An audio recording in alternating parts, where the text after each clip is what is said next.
Alexandre de Moraes recuando? Como assim, Deltan?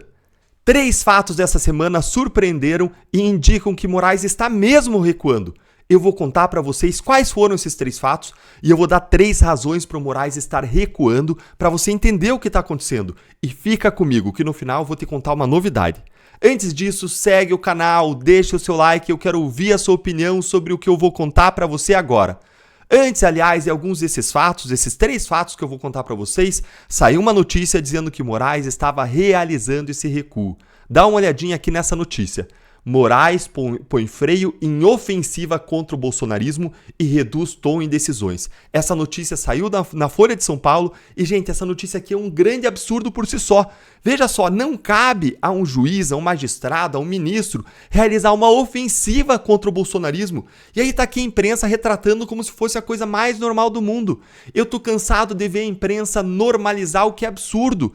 Não cabe a um juiz fazer uma ofensiva contra um grupo político ou contra uma ideologia.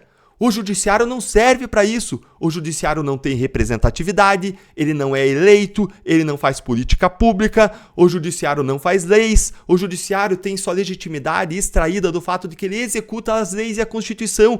Como então que o ministro faz uma ofensiva ou agora freia a ofensiva contra o bolsonarismo? Isso por si só é absurdo. E aí a matéria da Folha fala que Moraes pôs freio nos últimos meses à rigidez de decisões que envolvem o ex-presidente Jair Bolsonaro. Peraí, mais uma vez, decisões do judiciário não tem que ser nem rígidas, nem não rígidas, tem que simplesmente aplicar a lei. Isso aqui já é uma confissão de que existe uma atuação intencional do judiciário contra Jair Bolsonaro. E aí se coloca ainda que o objetivo desse freio do Supremo é reduzir o risco da ampliação de atritos da Corte com o Congresso. Essa é outra coisa que o judiciário não pode fazer, medir risco. Não, o judiciário aplica a lei, a Constituição. E segue ainda a matéria dizendo que, com isso, com esse freio, os ministros do Supremo, Alexandre de Moraes, quer evitar que se passe a enxergar o ex-presidente Bolsonaro como vítima de perseguição do Supremo. Mas ele é sim vítima, está escancarado. Ele está sendo investigado lá em investigações e inquéritos sem que nem ele, nem ninguém ao redor dele, nem ninguém investigado tenha foro privilegiado. Ou seja, o Supremo simplesmente não teria poderes, competências para essas investigações, mas está lá. Existe uma série de outros arbítrios nesses inquéritos sobre os quais a gente tem comentado aqui no canal. E ainda, essa matéria fala que uma outra razão para o freio do Supremo é a proposta de emenda à Constituição que foi aprovada no Senado, que limita as decisões individuais de ministros do Supremo, em reação às pautas que têm sido votadas pela Corte. Então vejam que saiu essa notícia e a essa notícia se somam 3 fatos desta semana que confirmam essa notícia. O primeiro fato é o fato de que nessa semana Moraes soltou o coronel Naime. O coronel Naime da Polícia Militar, ele foi preso em razão dos fatos do 8 de janeiro e ele estava preso há mais de 1 ano, sem que estivessem presentes os requisitos da prisão preventiva. Olha aqui a notícia, Moraes solta o coronel da PM, preso há mais de 1 ano pelo 8 de janeiro. E ele foi preso pelo quê? Por uma suspeita de omissão. Suspeita de omissão e ele ficou 6 meses preso sem uma acusação criminal. Tá aqui. Ele ainda sofreu, mesmo com a soltura, ele passou a ser submetido a medidas cautelares diversas da prisão, como uso de tornozeleira, recolhimento noturno nos finais de semana, proibição de sair do Distrito Federal, ou seja, ele segue passando por constrições, mas aqui um fato que é muito grave, gente. Além de ele ter sido preso, mesmo estando de férias no 8 de janeiro, ele teria ido aqui ao local para auxiliar o trabalho da polícia, agora está o fato aqui muito grave, é o fato de que ele só foi se tornar réu 6 meses depois. Observa aqui nessa outra notícia. Ele, então, foi preso no dia 7 de fevereiro, mas ele só foi acusado em agosto de 2023. Gente, não dá para manter alguém preso mais de 40 dias sem uma acusação criminal. Isso é um absurdo. Isso é um baita de um abuso. E aconteceu parecido com Anderson Torres, que ficou preso 4 meses sem ser acusado. Aconteceu parecido com Silvinei Vasquez, que ficou preso também vários meses sem acusação criminal, ainda não teve nenhuma acusação criminal feita pela PGR até hoje e segue preso. Ele foi preso em agosto do ano passado, a gente está em maio, daqui a pouco completa 1 ano, e jamais foi acusado pela Procuradoria-Geral da República. Como assim alguém preso sem uma acusação, sem ter fatos dos quais se defender? E ainda a gente tem o Felipe Martins, que foi preso por mais de 3 meses sem denúncia. Esse é o primeiro fato. Então, o fato é que, corroborando a ideia de que Moraes está freando, está colocando um freio na sua ofensiva contra o bolsonarismo, ele soltou nesta semana o Coronel Naime. Vamos para o segundo fato dessa semana relevante que confirma a notícia, que confirma a ideia de que Moraes está se colocando freios. O segundo fato é que, além de soltar o Coronel Naime nessa semana, o ministro devolveu as redes sociais do senador Marcos Duval. Olhem aqui, gente. Moraes devolve as redes sociais do senador Marcos Duval após quase um ano em que ele derrubou as redes sociais. Tem dois grandes absurdos em Alexandre de Moraes ter derrubado as redes do senador Marcos Duval. O primeiro grande absurdo é o fato de que você não pode derrubar uma rede inteira social por conta de um post, 2 posts, 3 posts. Não, no máximo você poderia derrubar um post, 2 posts, 3 posts. Por que, Deltan? Porque derrubar a rede inteira viola Marco Civil da Internet, viola a Constituição Federal, viola Pacto de São José da Costa Rica, que tem força cogente dentro do Brasil e que proíbe a censura prévia, ou seja, viola uma série de coisas. Você derrubar a rede social inteira de alguém é você praticar um assassinato da persona digital. E uma segunda razão pela qual é absurdo você derrubar as redes sociais de Marcos Duval é que ele é senador. Ele tem imunidade para as palavras, opiniões e votos. Então você não pode derrubar a rede social dele, impedir ele de conversar com o eleitor, de receber inputs dos eleitores e de prestar contas do mandato. Ainda mais quando ele tem imunidade, uma proteção adicional para além dos cidadãos normais como eu, como você, ele tem essa proteção adicional. A Constituição foi aí vilipendiada várias vezes, ao quadrado, ao cubo, à quarta potência. Vamos para o terceiro fato da semana que mostra que Moraes está se refreando.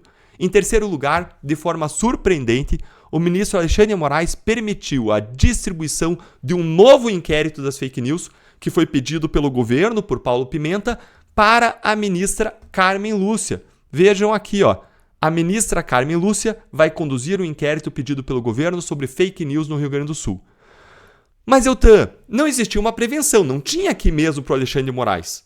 Então, o que tem de diferente aqui em esse novo inquérito e para Carmen Lúcia?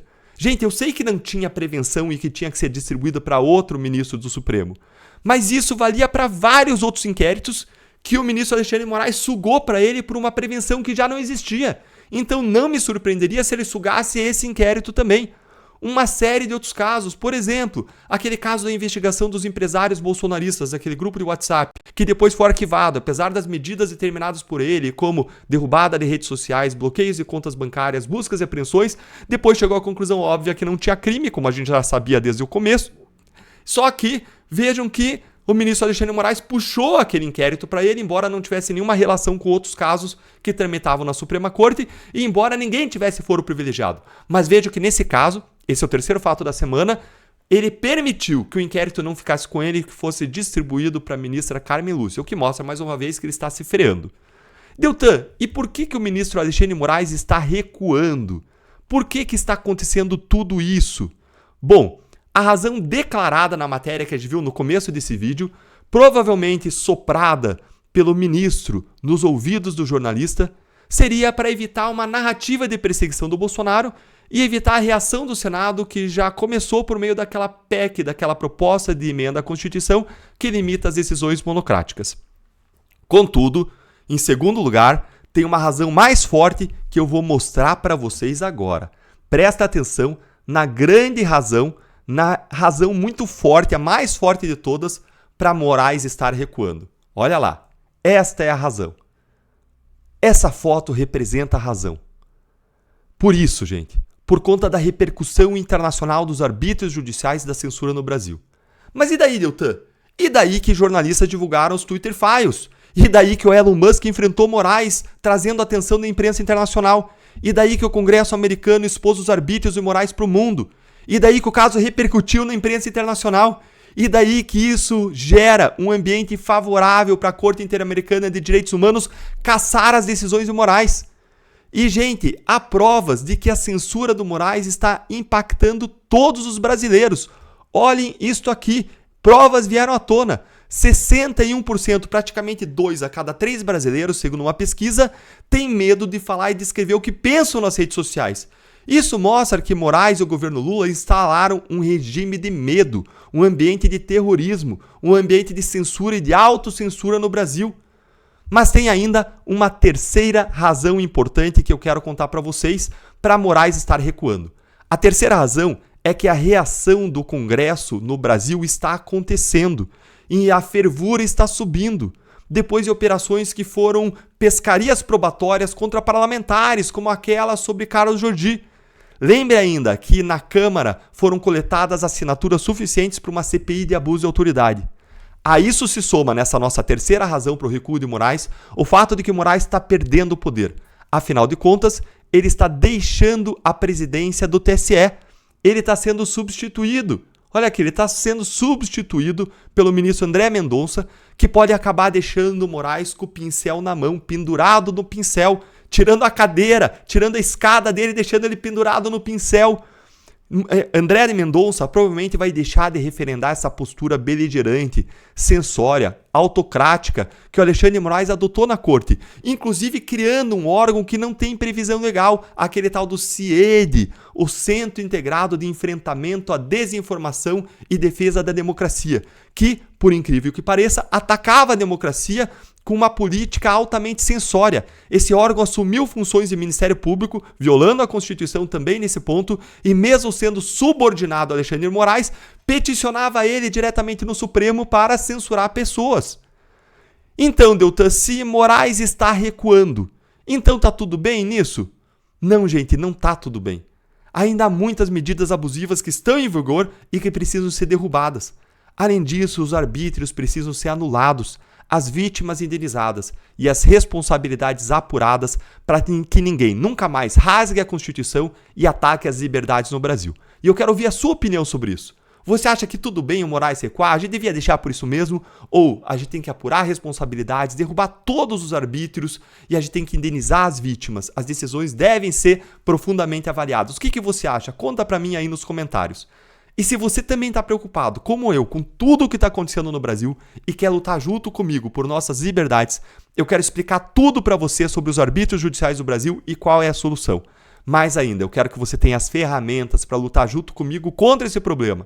Então venha ser comigo um membro fundador da minha Academia de Justiça e Política, que é uma nova comunidade que vai te dar o conhecimento e as ferramentas necessárias para você ser um cidadão influente que luta pelo Brasil que sonha para você e para sua família, sem medo de se posicionar e de ter a sua voz silenciada. Então clica aqui no link que vai ficar na descrição desse vídeo ou nos comentários e venha fazer parte dessa comunidade de guerreiros. E não esquece. Se inscreve aqui no nosso canal, deixa o seu like, escreve o seu comentário sobre esse vídeo que eu quero ouvir a sua opinião.